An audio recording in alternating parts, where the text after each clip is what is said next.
কৃষ্ণনগর কেন্দ্রে তৃণমূল কংগ্রেসের যিনি সাংসদ মহুয়া মৈত্র আজ তিনি নমিনেশন জমা দিতে গিয়েছেন এবং নমিনেশন জমা দিয়েছেন। আপনারা দেখতে পাচ্ছেন যে তীব্র দাবদাহের মধ্যে দিয়ে নমিনেশন পেপার জমা দিয়েছেন তৃণমূল কংগ্রেসের প্রার্থী কৃষ্ণনগর কেন্দ্রে মহুয়া মৈত্র। সে ছবি আপনারা দেখতে পাচ্ছেন এবং প্রচারে অংশ নিয়েছেন মহুয়া মৈত্র।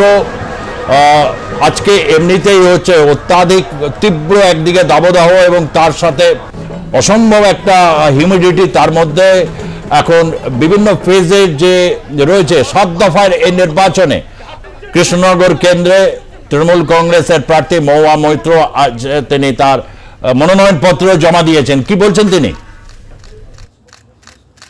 জিত আমাদের নিশ্চিত, গতবারও আমরা নিশ্চিত ছিলাম আর এবারও আমরা নিশ্চিত, তাই এখানে আসার কোনো প্রশ্নই ওঠে না।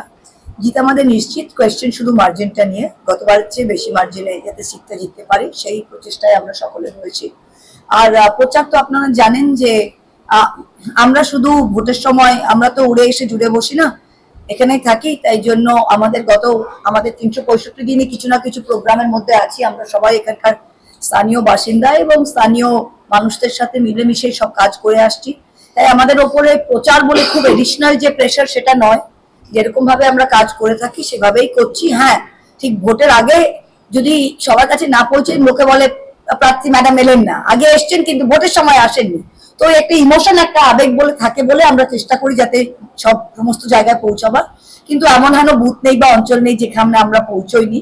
কিন্তু ভোটের সময় আমাদের 50%-এর বেশি হয়ে গেছে। আগামী 3 সপ্তাহে আশা করি সব অঞ্চলে একটা করে র্যালি আর একটা করে স্ট্রিট কর্নার তো করাই হবে।